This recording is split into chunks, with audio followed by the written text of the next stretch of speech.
Zweihanders has had a little buff. And I know I was negative in my last review of them, but we're going to go again. Now they've had a buff. So, yeah, we're going to try the bottom line, we're going to try the top line, and see how much better they are. Let's get into it. So, here we go again. Zweihanders after buff. Let's just see what's changed. Not much. The only thing that's changed is I've removed my combat doctrine. That's now my Iron Reapers that are doing really well now. But I'll reserve that place for the doctrine that comes with these guys that we haven't got yet. So, yeah, nothing's changed here. We still got the unit damage, hero, a little piercing defense, and a noble blood. Actually, noble blood has changed. Yes, we now have a noble blood on these. It does seem to help keep them alive a bit longer. That's good. And then victory line, we are bottom line. We did in the last video try both lines, but yeah, we're now bottom line and we're level 29. So yeah, let's get into the clips. So the first one, we've just caught some people climbing up ladders. So we got pulling the guys up, and we're just going to see if we can chop them as they come in. Nothing major here, just peasants and some spear sergeants, I believe, but most of it's cleared up anyway. So we're just going for a knight's gambit and then brace up and pick up a few. It's negligible, but the little buff they've done is obviously more damage. Kind of more damage. They hit more targets with their knight's gambit swings. I'm not sure if it's just swings in general, but it seems good. I was a bit worried that, of course, these guys felt a bit squishy. That the damage wasn't the issue, but actually the damage has helped a bit. Spoiler alert, they are better. I can't say they're not. We just popped them in here against some Iron Reapers, and we're actually picking up some kills for only one loss. That's nice. So yeah, it has helped. And I still think you get more value out of Iron Reapers. Since I've been using Iron Reapers, geez, the value you get out of those is incredible. But yeah. In this clip here, we're just pushing a bit heavy. I'm getting a bit overexcited because at this point we'd just done our first swing there, back on those Iron Reapers, and now I'm like, oh, they can take on the world. That's fine, but against lots of jabs, you're gonna lose, and a treb, you're gonna lose a bit. But nonetheless, positive so far. I'm like, okay, they now can actually do something. But it kind of makes me want to do top line again, just because this Knight's Gambit that seems to be doing an incredible amount of damage, and this would increase Knight's Gambit by another 30% damage. That would be pretty cool. So we got them on the wall here. We're going to pop them in, and we're going straight in with Knight's Gambit. We didn't even bother doing the brace.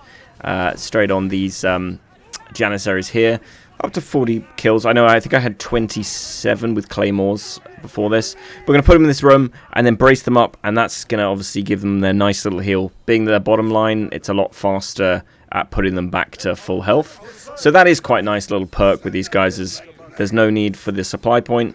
When you finish an engagement, you can just brace them up, and the main thing is just to be patient and then let them get back to full and get into the next engagement. So the next engagement, we've got some men-at-arms here. We're just going to pop them in there, hit Knight's Gambit, and go in for a big old swing. Actually, no, we went in for prepared stance, and then the prepared stance swing, and then Knight's Gambit, because that's the way you need to be playing these guys, especially in bottom line.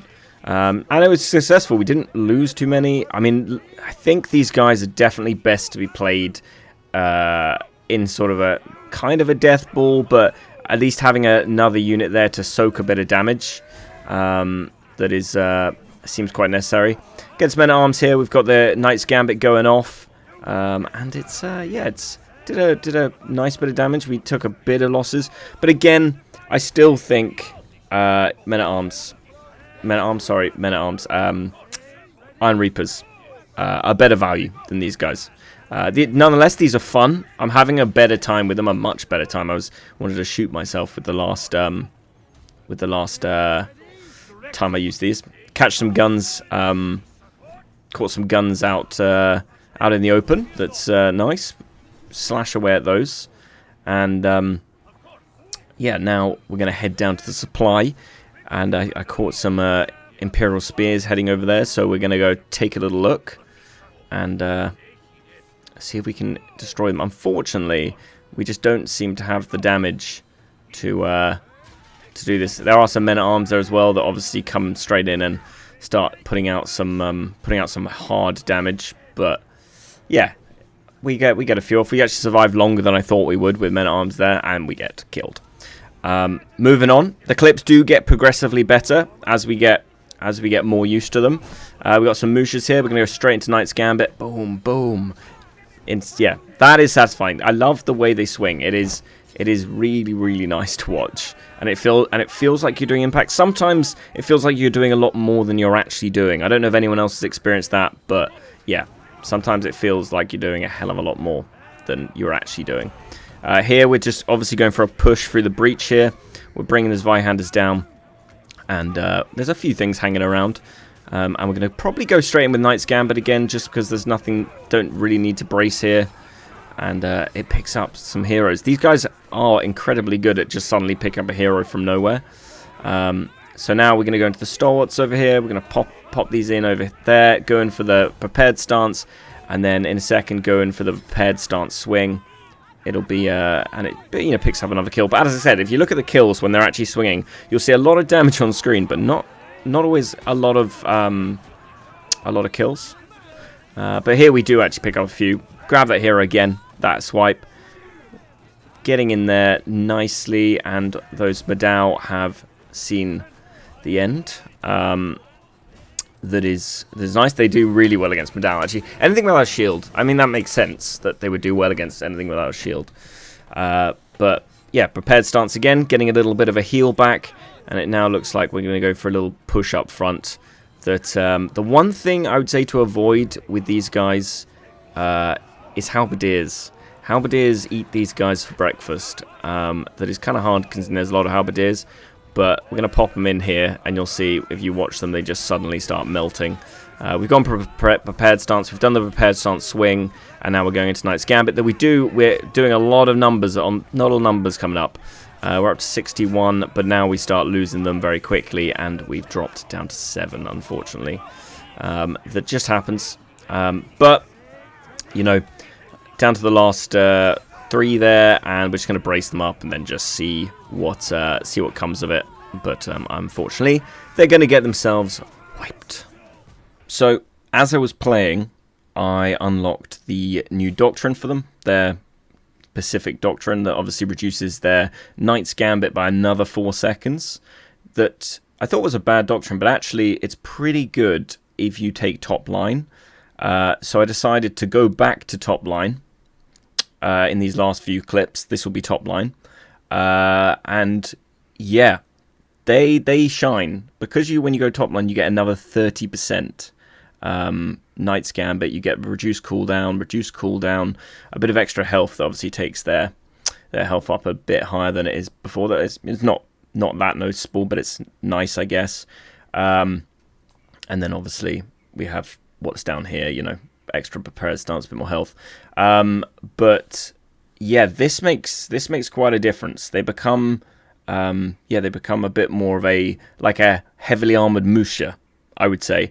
And the way you want to go in with this, depending on what units you're going at, you want to go in for Knight's Gambit first for this, and then go in for the... I mean, you can do it both ways, but I found for some units, I would go Knight's Gambit first, and then follow that with the prepared stance. Then bigger units like Iron Reapers, even though we don't survive that long against Iron Reapers, I would go in for the prepared stance and then Knight's Gambit. But yes, so these next few clips are now in top line.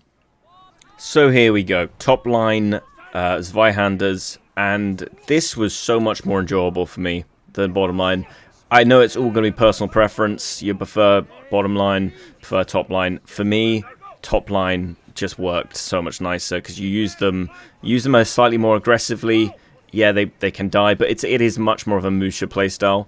So I saw these guys all clumping up over here, and we're going to go straight in with the swing to get this hero out, and look at the damage from top line. Just the numbers coming up are incredible. And if you look, we go prepared stance, Knight's Gambit's nearly off cooldown again, and it's off cooldown, and we're back into a Knight's Gambit. It's like super short, and it means you can rotate the abilities so much better.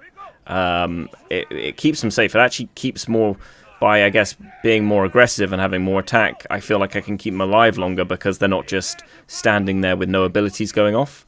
So, yeah, it was a nice little engagement there. Good few wipes. And now we just go prep stance, get them healed back. Not as fast as bottom line at healing back. And now we have this dual blade here that's just shurikening, so I'm going to do exactly what I did before, and then straight into a swing. They do wipe heroes. But unfortunately, I got misdirected because behind us, we have Reapers. So I go for prep stance, click prep stance swing, and then click Knight's Gambit, but then another stack of Reapers arrive, and that is the end for them there. Pick up a little assist there and make my escape as fast as I can. Moving on, we're in here. We've got the AI berserkers there that are getting killed, but I'm not really interested in those. I'm interested in the men-at-arms behind, so I'm going to swoop around the back of them, Knight's Gambit, and yes, give me damage. And then behind there, because Knight's Gambit's now on such a low cooldown, we don't have to wait too long. We've got some jabs, some Imperial jabs here. We're going to pop them in, and we do go for prep stance, but then we go straight into Knight's Gambit and just clear up the rest. So, yeah, it is very, very enjoyable. What are we on now? Like 20, 23 kills. So that I hadn't had any unit kills beforehand. I don't think. I think I was using Spear Sergeants before. So now we're coming in here. We've got some men-at-arms, some woodcutters and stuff. We're going to prep stance. Prep stance hits, big old hit, and then we go into a Knight's Gambit, and oh, just beautiful. I believe this clip was before I even had the Doctrine, so it would have been nice to have it here, but I had it in that first clip. So, and we pick up, we're now at 74, so they really did crash through them. And that's it. That's it for round 2. What do I think? We're going to come to a conclusion. I think they are definitely better than they were when I first used them. That wasn't even that long ago, so the buff has helped them do lots of nice AoE damage. But saying that, I still think Iron Reapers, things like that, are more versatile and do far better. But this buff has definitely brought them into a place where I think they're usable. I thought they were barely usable in when we last tested them. But yeah, and I must admit, top line, going to bottom line in my initial first clips, and then changing once I had that Doctrine to top line. Yeah, I really much prefer top line. I guess now the buff is to do with hitting extra targets with Knight's Gambit. That extra 30% damage, the reduced cooldowns, that means basically I can have it off cooldown straight after using prepared stance. It just gives me that next slash that is kind of what I found the problem with the bottom line was. You would do your prepared stance, you'd go in for a hit for the ability off of prepared stance, and then you would do Knight's Gambit, and then you were kind of stuck. And if things were still alive after that if you're against Iron Reapers or something like that, they would still be alive, and then they get wiped. So having this, you're gonna keep up that constant pressure that I kind of like, and you can use them like a tankier Musha. So they're a lot of fun on top line. So I know I only had 2 clips from top line, but I didn't want to make this like a 18-minute video again. So yeah, much prefer them now. I think it's helped. I would like them to be slightly more tanky, but you can't have everything. But this has definitely helped. They're usable. I would still go and unlock other units if you don't have a couple of units, different ones like Orochi Samurai or Reapers. Go and get those sort of things first, and then have these if you've got every unit and you want to have a bit of fun, because they are fun. Anyway, hope you enjoyed, guys. If you like this sort of content, I'd really appreciate the sub. Take care, and I will see you in the next one.